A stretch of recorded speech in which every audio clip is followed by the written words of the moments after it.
Noong gabi ng Hulyo 29, lumitaw ang mga bitak sa Hong Kong Sha Reservoir sa Dong'an County, Guangdong Province. Dahil sa pangambang maaring bumigay ang dam, inilikas sa mga residente mula sa ilang nayon. Ayon sa tanggapan ng yamang tubig ng Dongyan County, itinayo noong 2005 ang Masonry Arch Dam at wala umanong nakatira sa loob ng 3 kilometro sa ibabang bahagi nito.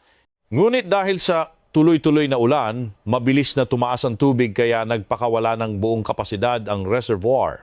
Sa mga bidyong lumabas noong Hulyo 30, halos matakpan na ng baha ang unang palapag ng mga bahay sa Hong Kong Town. May mga baboy pang umakyat sa bubong tanawing maaring mukhang kakaiba.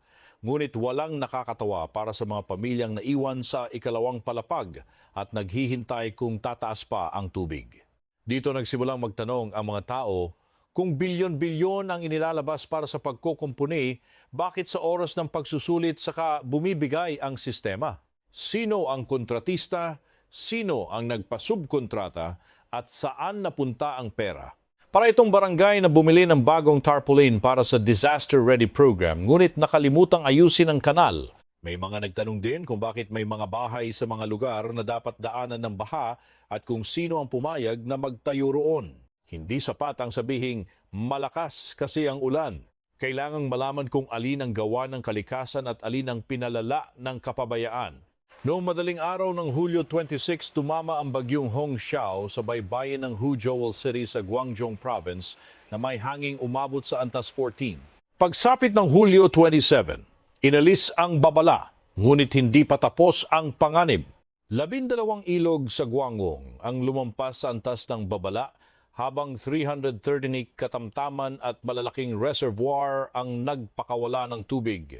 Ang Baipenjul Reservoir, ikaapat sa pinakamalaki sa lalawigan, ay iniulat na umabot ng 75 metro lampas sa antas para sa pagkontrol ng baha. Naglabas ng abiso noong gabi ng Hulyo 26, ngunit maraming lansangan at nayon ang nanatiling lubog ng isang buong araw. Sa Linping County ng Haiyan City, lumubog ang mga bahay at sasakyan. Sinabi ng mga residente ng Zhongyin Town na 2 araw at 2 gabi ang walang tigil na ulan. Nang magpakawala ng tubig ang reservoir, mabilis na rumagasa ang baha sa mga nayon. Sa Majol City, sabay-sabay namang nagbukas ng daluyan ang maraming reservoir at hidroelektrikong planta.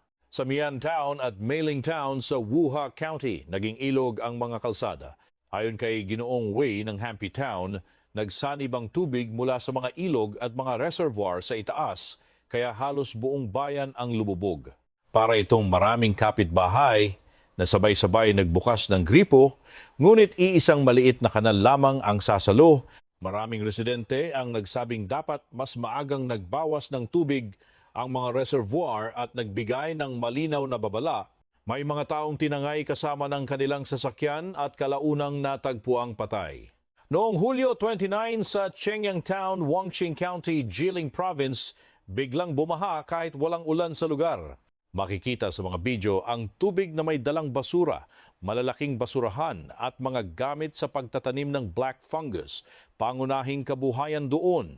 Nagmadaling tumakas sa mga residente habang tila hinahabol sila ng agos. Dahil walang ulan, lumitaw ang tanong kung nagpakawala ba ng tubig ang Chenyang Reservoir sa itaas ng walang sapat na abiso. Ayon sa opisyal na pahayag, tumaas ng mabilis ang mga ilog at reservoir dahil sa malakas na ulan sa mas malawak na rehiyon at lumampas sa ligtas na antas ang Chenyang Reservoir. Kailangang magpakawala ng tubig kapag lumabis sa flood control limit. Gayunman, hindi tahasang sinabi ng mga otoridad na ang biglaang pagbaha ay bunga nito. Sa Daing Town, muling binaha ang isang ospital kalahating buwan lamang matapos ang naunang baha. Hindi pa man natatapos ang paglilinis ng putik, panibagong tubig na naman ang pumasok parang bisitang hindi marunong kumatok at laging may dalang putik. Pinalala rin ng mga bagyong Barvey at Hongga ang pagbaha sa hilagang silangan ng China. Noong Hulyo 29, binaha ang Xingshan Village sa Ning'an City, Halongjiang Province. Lumampas sa pampang ang maliit na ilog at nilubog ang bukirin at mga bahay. Tinangay rin ng baha ang Xiaomar River Bridge sa National Highway G201 na nag-iwan ng puwang na humigit kumulang 50 metro. Sa ilang bayan, umabot sa 1 metro ang tubig sa loob ng bahay. Nalubog ang kulungan ng baboy, nalunod ang mga manok, at nasira ang pagkain ng mga hayop. May mga residenteng nagsabing hindi na ayos ang napinsalang dam mula sa nakaraang baha.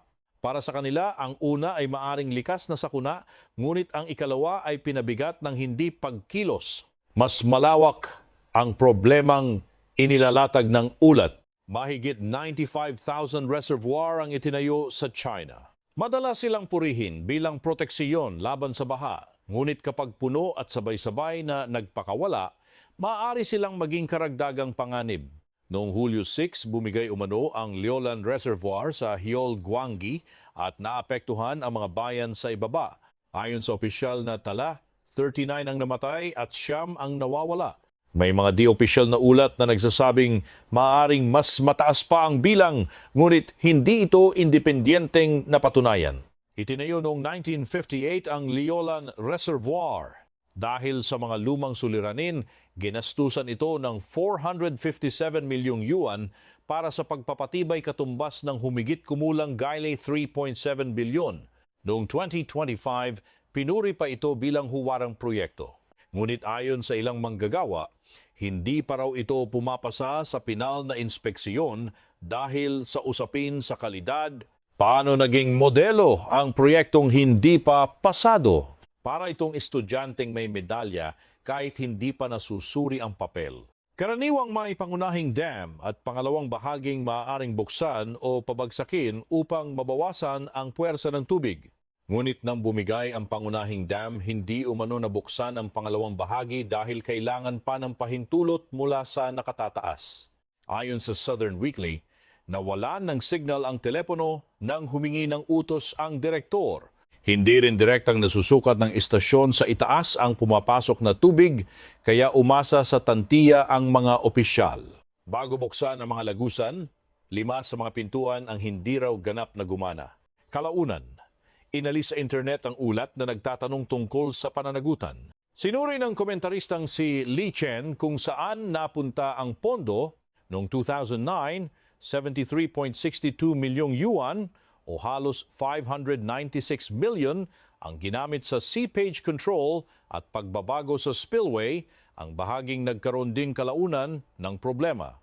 Noong 2023, mahigit 300 milyong yuan o humigit kumulang $2.4 bilyon ang inilaan.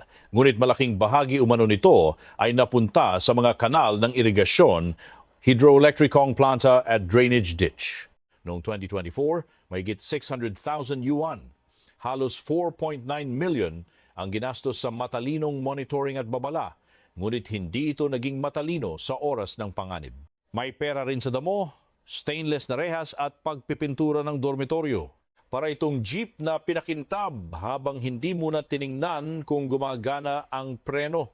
Ayon kay Lee, mahigit 400 bilyong yuan, mahigit 3.2 bilyon ang questionable ang paggastos at pinaghihinalaan niyang may katiwalian. Noong malalaking baha ng 2023, iniulat ding ginamit ang Joel sa Hebei Province bilang imbakan ng baha upang protektahan ang Beijing at Xiong'an area. Tinatayang 130,000 katao ang naapektuhan. Para sa mga kritiko, ipinapakita nitong may mga lugar na sadyang sumasalo ng baha upang iligtas ang mas mahalagang sentrong pampulitika. Ipinapaalala rin ng ulat ang pagbagsak ng Bantel Reservoir sa Jewel Mandian Hernan Province noong Agosto 8, 1975. Tinatayang hindi bababa sa 240,000 ang namatay. Tubig na inihambing sa 40 West Lake ang rumagasa pababa. Marami ang natabunan ng bahay, nasabit sa kawad o tinangay sa mga istruktura. Sa 17 floodgate, 5 lamang umano ang nabuksan dahil kinalawang ang iba. Ayon sa mga ulat online, naantala rin ang paghingi ng pahintulot. May alegasyong hindi nasagot ang tawag dahil naglalaro ng baraha ang isang pinuno.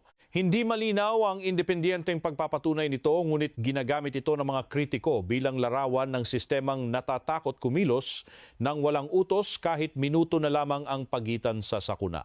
Noong 2025, sinabi ng ministro ng Yamang Tubig na may 94,877 reservoir ang China.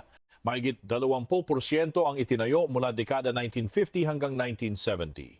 Humigit kumulang 42,000 ang mahigit 10 taon nang ginagamit at 21,000 ang lampas 60 taon.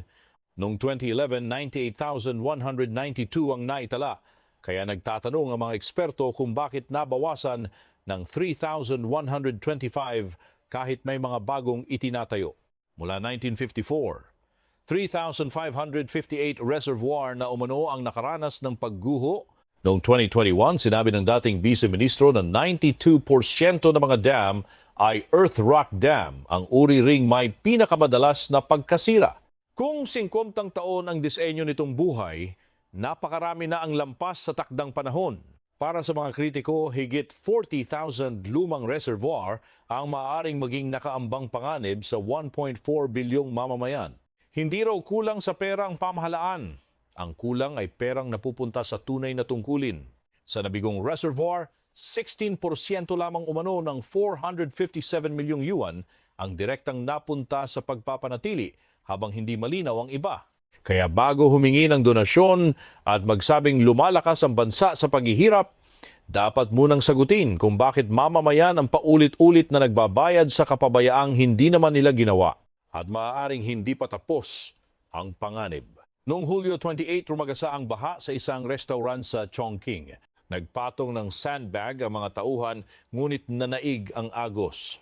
Mula Hulyo 30 hanggang Agosto 3, nagbabala ang Ministry of Water Resources ng malakas hanggang napakalakas na ulan sa Central at Southeastern Khitan. Inaasahang tataas ang Min River, Tor River, Jialing River at iba pang sanga sa itaas ng Yangtze River. Nagpatupad ng antas 4 na pagtugon sa baha sa Sichuan Province dahil nasa itaas ng Three Gorges Dam ang Chongqing at Sutran. Anumang malaking pag-agos ay direktang magdaragdag ng presyon sa reservoir. Matagal nang kinukwestiyon ng mga kritiko ang Three Gorges Dam mula sa paraan ng pag-apruba at pagtatayo hanggang sa aligasyon ng katiwalian, pagtitipid sa materyales at maling pamamahala. Sinasabi rin nilang binago ng napakalaking imbakan ng lokal na heolohiya at kasabay nito ay tumaas ang aktibidad ng lindol sa paligid. Para sa kanila, ang dam ay parang tabak na nakabitin sa ibabaw ng mga nakatira sa gitna at ibabang bahagi ng Yangtze River. Bago nagsimula ang konstruksyon noong 1994, nagbabala ang propesor na si Hang Wan Lee ng Tsinghua University na maaaring dumating ang araw na mapipilitang baklasin ang dambuhalang proyektong ito. Ang tanong ngayon ay hindi lamang kung gaano karami ang ulan, kundi kung gaano katatag ang mga dam, gaano kabilis ang babala, at kung may tapang bang kumilos ang mga namumuno bago maging huli ang lahat.